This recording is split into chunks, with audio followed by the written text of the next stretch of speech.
How we doing, coin traders? Thanks for joining me for the show. Looking at Internet Computer, ICP on that ticker did just close the weekly candle, so going to actually flip over to the weekly right now first.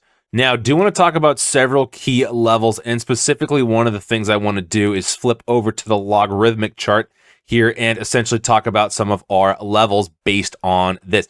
Now, if we look at the overall solid even amounts, so effectively we're looking at 480. Can't make it totally perfect on this weekly chart, but we'll go into that here on the daily in just a second. Now, next level is going to be the level of closing resistance that we're currently experiencing right now. So we have a huge zone right now that we are looking at, and let's go ahead and map that on this chart. So effectively we are looking from about 480 down to about 4.25 as being this big zone on this weekly chart that we are getting stuck up at now, ever since we had the huge flush when the rest of crypto space dumped back at the beginning of the month here. So unfortunately, big point of resistance that the bulls are going to need to actually break into next thing on this weekly is going to be the 12-period EMA followed by the 26. So another big zone of resistance based on these exponential moving averages. And as we can see, this was extremely supportive before we actually lost it, and again resistive before the start of the year rally. And then prior coming off of the launch and all-time highs, we are looking at a very nice point of double bottom support before ultimately flushing it during the FTX crash.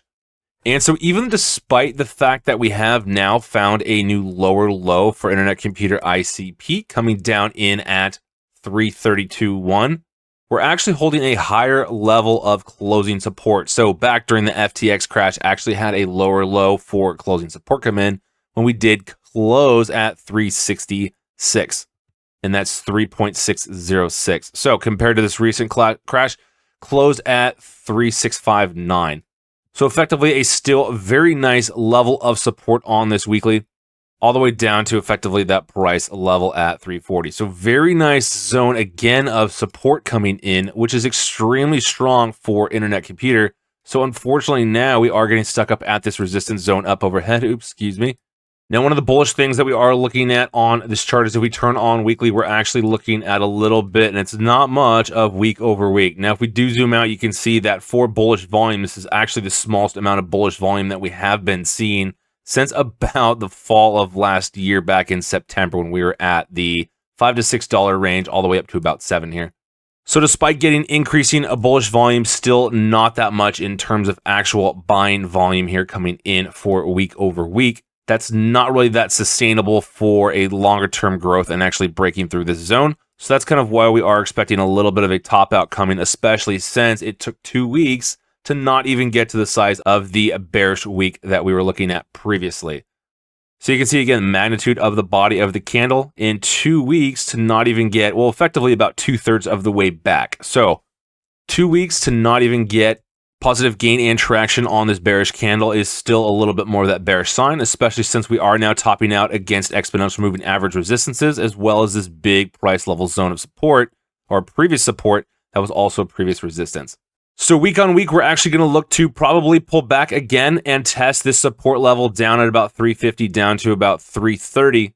If we can form a higher low, then that's going to be one of the bullish scenarios, but likely we are going to expect a little bit of a test to at least form an equilibrium, which actually would be a little bit more of that bearish sign as well to the downside. Now, a lot of things are happening with Bitcoin in a bullish sense, so we aren't sure completely just yet how that will impact the altcoin markets. Overall, though, we still should see a bullish rub-off.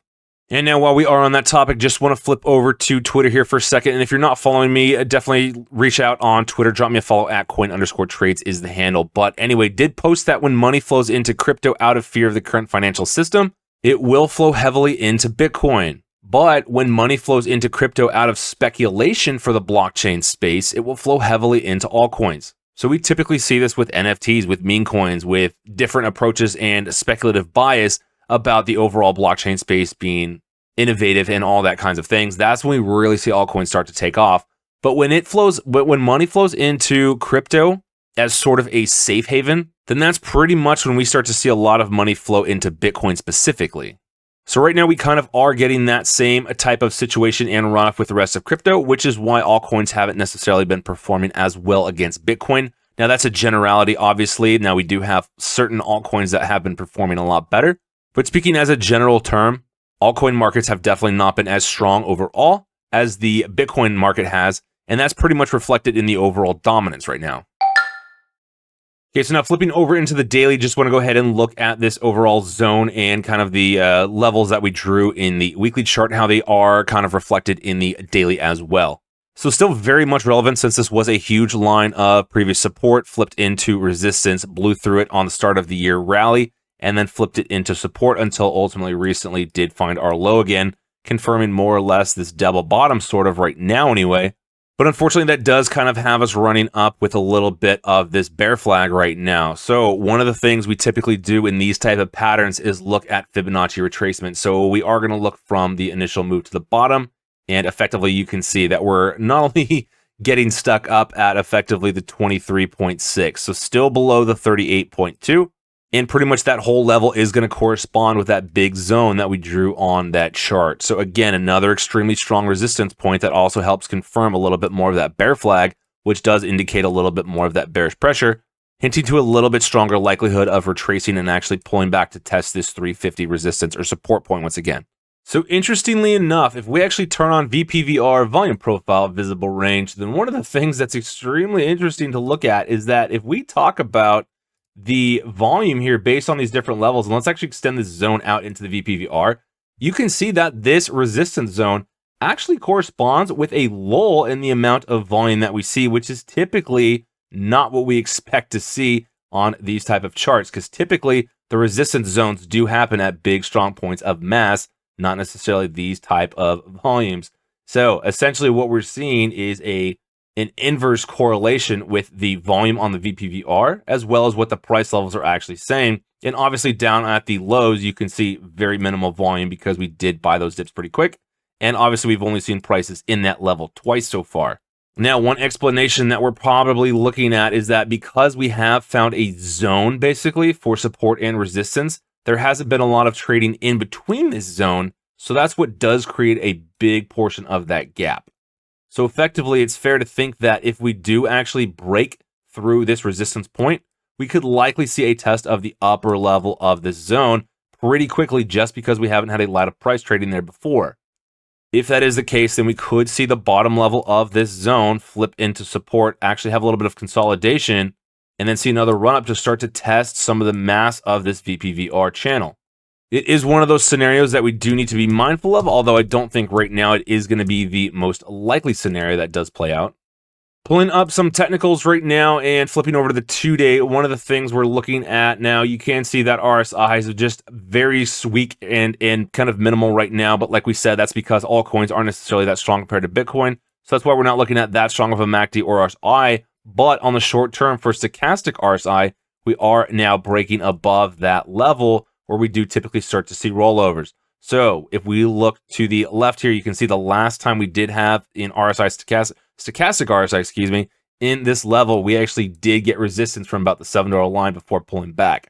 So it's very common to think that we could see a repeat of that type of pattern, especially now getting this indication, which we typically do find in alignment with several of over resistance patterns. So when we get overbought type indications combined with big resistance points, which are at current price levels, it does start to strengthen the argument that we are going to start to see a retracement in that instance.